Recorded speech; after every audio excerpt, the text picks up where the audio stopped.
Bonjour à tous, je vous propose aujourd'hui une petite vidéo pour vous présenter quelques conseils pour trouver le temps de lire. Parce que beaucoup de personnes me disent qu'elles aiment beaucoup la lecture, qu'elles aimeraient bien lire plus, mais le problème c'est qu'elles ne trouvent pas le temps pour cela. Donc du coup je me suis dit que ce serait peut-être sympa de faire une vidéo avec quelques astuces que j'applique moi-même au quotidien pour justement trouver le temps de lire quelques livres quand on a des semaines chargées. Donc je vous propose de vous présenter ces conseils tout de suite. Donc le premier conseil que je peux vous donner, c'est de vous organiser pour trouver le temps de lire. C'est-à-dire que ce qui est bien en fait, c'est de noter sur son agenda, si vous avez un agenda, une période chaque jour dans laquelle vous vous consacrez uniquement à la lecture et à rien d'autre. Donc ça peut être par exemple une demi-heure le matin avant de partir au travail, une heure le soir avant de dormir, juste avant de manger, etc.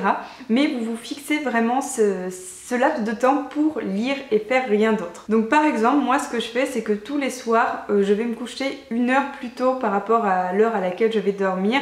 Et cette heure est consacrée vraiment à la lecture et rien d'autre. Donc je vais pas sur mon smartphone, rien du tout, je ne fais que lire. Et du coup ça me permet de faire quand même 7 heures de lecture par semaine, ce qui permet largement de lire un livre. Mais en fait l'idée générale, c'est que ce moment devienne vraiment un rituel, quelque chose que vous allez faire tous les jours, qui va vous déstresser, vous permettre de mieux dormir, parce que ce qui est pas mal aussi quand on lit avant de dormir, c'est que ça permet de ne pas être devant des écrans et de préparer petit à petit son esprit à dormir. Du coup on dort mieux, on s'endort plus vite.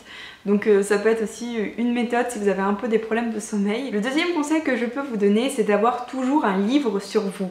Donc évidemment les livres de poche sont plutôt à privilégier pour ça, parce qu'ils permettent de les emmener partout plus facilement. Parce qu'en fait vous savez, tous les jours on a des moments d'attente en fait, des moments où on doit attendre ne serait-ce qu'un rendez-vous, un ami qui doit venir vous voir qui a du retard, des transports en commun, un rendez-vous chez le médecin, etc. Il y a tous ces petits moments qui sont pas forcément très longs, ça peut être 10 minutes, un quart d'heure, mais où on fait rien en fait, où généralement on va sur son téléphone et puis voilà.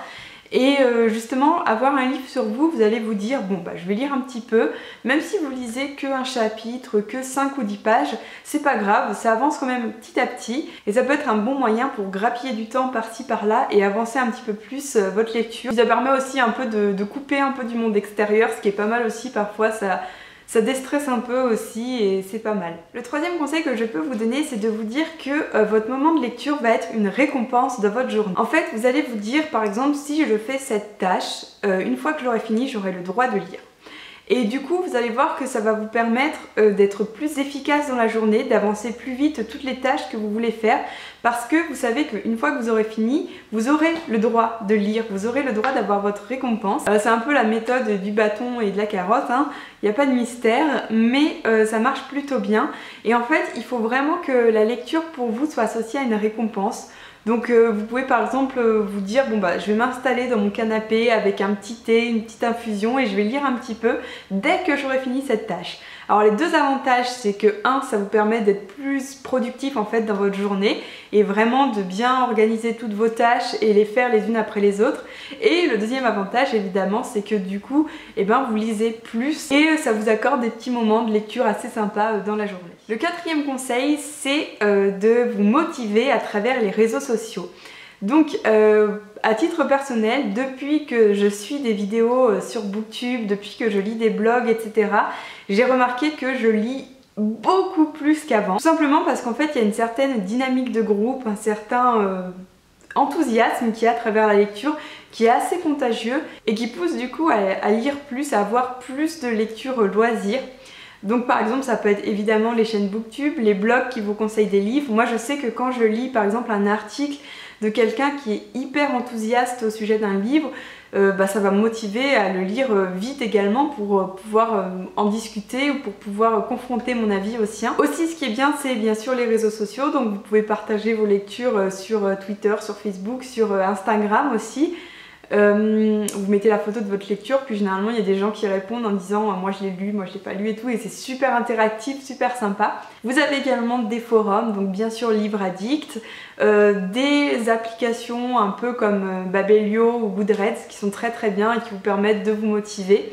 Et enfin, il y a un truc super pour vous motiver à lire, c'est les clubs de lecture. Donc personnellement, je vous en conseille 3. Je vous conseille celui de Victoria, de Mango and Salt, celui de Fiona et de Pretty Books, et celui de Tartine aux pommes, et vous avez également celui de Marine de Blondie Safari, donc ça en fait 4. C'est les 4 seuls que je connais il me semble, et je participe toujours à ces clubs de lecture, enfin j'achète toujours les livres qui sont proposés, même si finalement j'arrive jamais à lire en même temps, mais c'est pas grave. En fait, le fait de partager tous une seule lecture, et ben vous êtes motivé parce que vous voyez les autres qui avancent, les autres qui commencent à dire ce qu'ils en ont pensé et tout. Donc forcément vous avez envie d'avancer, etc. Et vraiment les clubs de lecture, si vous voulez une motivation supplémentaire pour lire, c'est super bien. Donc je vous mets bien sûr les liens de ces 4 clubs de lecture en barre d'infos et je vous invite à aller les voir si vous voulez y participer. C'est gratuit évidemment, et puis les 4 filles qui s'occupent de ça sont vraiment géniales toutes les 4, donc je pense que ça peut être très bien. Enfin, le dernier conseil que je souhaite vous donner aujourd'hui, c'est de ne pas assimiler la lecture à une contrainte, parce que forcément quand c'est une contrainte, et ben ça bloque, ça ne veut pas avancer. C'est-à-dire que n'allez pas vous forcer à lire un livre que tout le monde a aimé parce que vous vous dites tout le monde l'a aimé, il faut que je le lise absolument. Et si vous, il ne vous plaît pas, et ben ne forcez pas, arrêtez votre lecture. Il n'y a absolument aucun mal, il n'y a personne qui va vous punir parce que vous arrêtez un livre parce que ça passe pas, tout simplement. Ne vous forcez pas à lire des livres trop compliqués, qui ne vous correspondent pas, qui ne sont pas dans vos goûts en fait.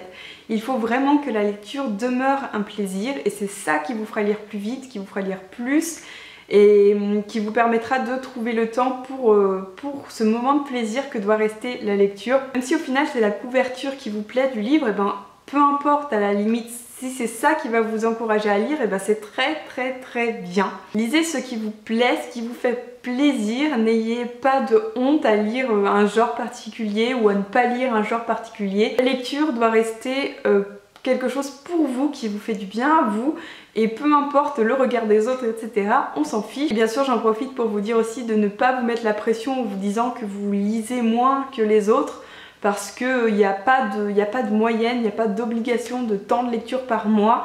Peu importe, à la limite, si vous lisez doucement, si vous lisez qu'un livre tous les trimestres, ce n'est pas grave du tout, c'est même très bien. Si vous voulez, ma vidéo n'avait pas pour objectif de vous dire de lire plus au maximum, autant que vous pouvez, mais de vous aider en fait à vous aménager des temps de lecture tranquilles quand vous n'arrivez pas et que ça vous frustre finalement parce que vous ne trouvez pas le temps de lire. Voilà pour ces quelques conseils. Je voulais également vous dire que beaucoup de booktubeurs ont récemment parlé des livres audio, qui sont également une façon de lire, par exemple dans les transports en commun, etc.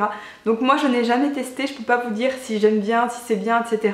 Mais beaucoup de booktubeurs en ont parlé, notamment Tartine aux pommes, Marine de Marine's Book, il y avait Audrey, enfin il y en a plein qui en ont parlé, je vous invite à aller voir ça. Voilà, donc je crois que je vous ai tout dit, j'espère que ces conseils pourront vous être un peu utiles tout de même. En tout cas, je reste à votre disposition si vous avez des questions, des suggestions, pour me dire si ce genre de vidéo vous plaît. Ça change un peu, mais je sais pas trop ce que ça va donner, donc je suis assez curieuse d'avoir votre avis là-dessus. Et voilà, mais je vous remercie pour votre attention et je vous dis à très bientôt. Salut!